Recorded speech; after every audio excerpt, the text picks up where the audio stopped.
Hello, my name is Manisha Lath Gupta and I run a permaculture farm in North India called Aanandaa Permaculture Farm.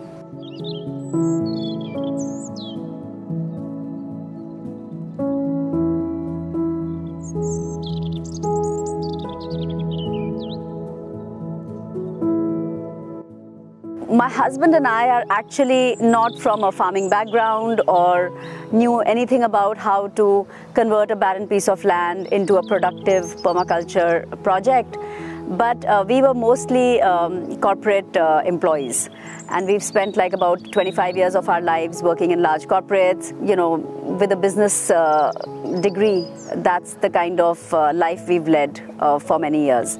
But one of the things that used to bother me was the fact that we were just going through our planet at a pace as if there are no future generations. Like we're just gobbling up all the resources, cutting down the trees, mining out the rivers, mining out materials. Everything is getting consumed so fast and ends up in a landfill. Many of these things used to be a huge sort of source of concern for me. And we used to often talk about like how can we save a piece of nature for our children, give them ecological security for the future, which basically means that we should be able to have fresh air, clean water, uncontaminated food. We often talk about giving financial security to our children, but I think what we should focus on is giving ecological security to our children. Because if the world around them is falling apart, money can't help them. So we used to talk about this, but we never really knew what to do. And then we heard about permaculture, and this was in 2010. Something clicked in our heads and we felt like this is something that we can do and we should do. And that's when we came and we got this piece of land, which was a degenerated, barren piece of land. In fact, it had also been mined out for stone and for sand. And people didn't really expect that anything could grow in this place. We didn't know any better, so we were quite happy to get whatever land we got, and we started working on it. And we started off by doing a lot of tree plantation, which, as you know, is like, the heart of a permaculture farm actually resides in the trees.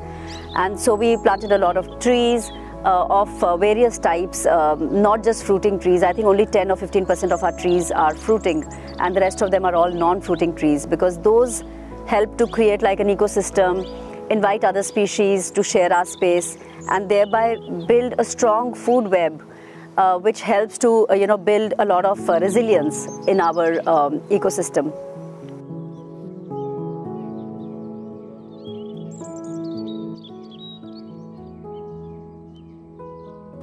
We also had the challenge of a lot of rainwater falling on the ground as well as running into it through a stream.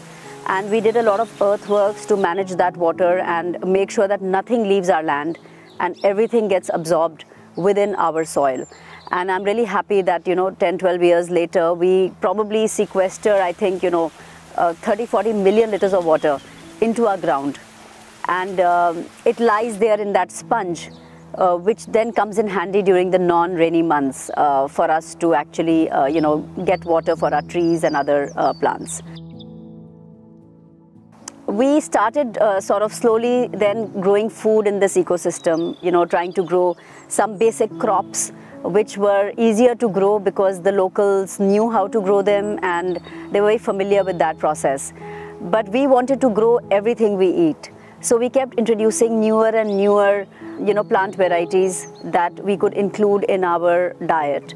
And today we grow about 150 things on this land, ranging from cereals like wheat, corn, some millets, legumes and pulses, all dals, beans, chickpeas, to vegetables. So we have about 40 odd vegetables across winter and summer. Then we have about 22 different fruit trees here. We also grow all our spices and herbs that we may need. And we grow a lot of oil seeds as well, so that we can actually process that and have our own stash of cold pressed oil for our consumption. So with such a diverse plantation, we actually can eat pretty much an entire meal where almost everything on the plate is grown by us, apart from probably salt and some Indian spices which grow only in certain parts of our country. But they are not essential to the meal, especially the spices. The salt is essential. we've reached a point now, 13 years into this project, where we now live on the farm. Over the last few years, we've built ourselves a sustainable house made out of rammed earth. I call it sustainable because it consumes very little energy to maintain. It does not have air conditioning. It does not have electrical heating. We harvest all the rainwater from our rooftops, and we can actually survive on that rainwater for pretty extended periods of time. I would think maybe in a good year of rain, about 9 months out of the year, we can only live off our rainwater. We also manage our waste here ourselves. All the grey water, the black water, everything gets managed within our gardens itself. And we grow what we eat, and we eat what we grow. So it's a very different life from the life that we used to live in a big city, working in large companies, the hustle bustle and the ego-driven life that exists in cities. And this is more of a eco-driven life, like an ecologically driven life, where we consider ourselves to be one of the species on this land, and we try to live in harmony with all the other species, whether it is snakes or reptiles or birds or any other kind of animals who may come here. And we share our food with them as well, because we understand that they don't have money to buy their own land. So we have to share our land with other species. And these species are very helpful for us because they perform a lot of ecological functions, like maintaining the balance of population count of other species. And many of the species are harmful to our crops. And it's good to have a predator here which will actually eat them and keep those guys in check. So that's really the story of Aanandaa. Aanandaa in Hindi means bliss, and actually living here is a very, very blissful experience.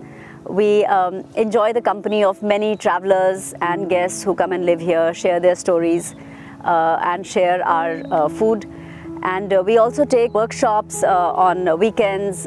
We do a lot of online courses. We have a YouTube channel, good social media handles. So our job is really basically to inspire other people to do something similar.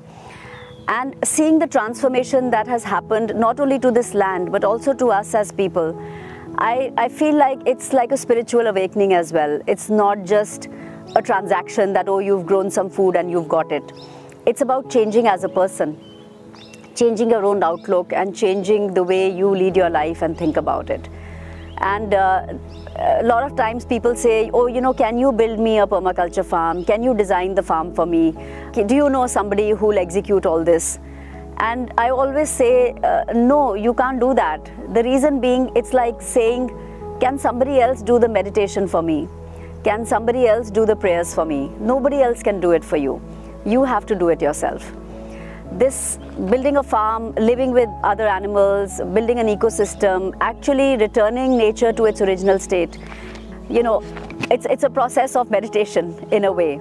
And you emerge as a different person from this.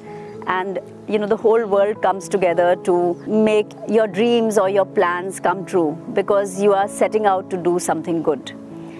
So for those of you who are like sitting on the fence wondering if this is for me or not for me, I would say get started. Start small, but get started. But because when you start to do something good, things will open up, doors will open up, you'll meet the right people, you'll get the funds, you'll get the insight, you'll get the knowledge, and you'll be able to accomplish this as well. And you yourself will grow and become somebody else in the process, and that will be the real reward.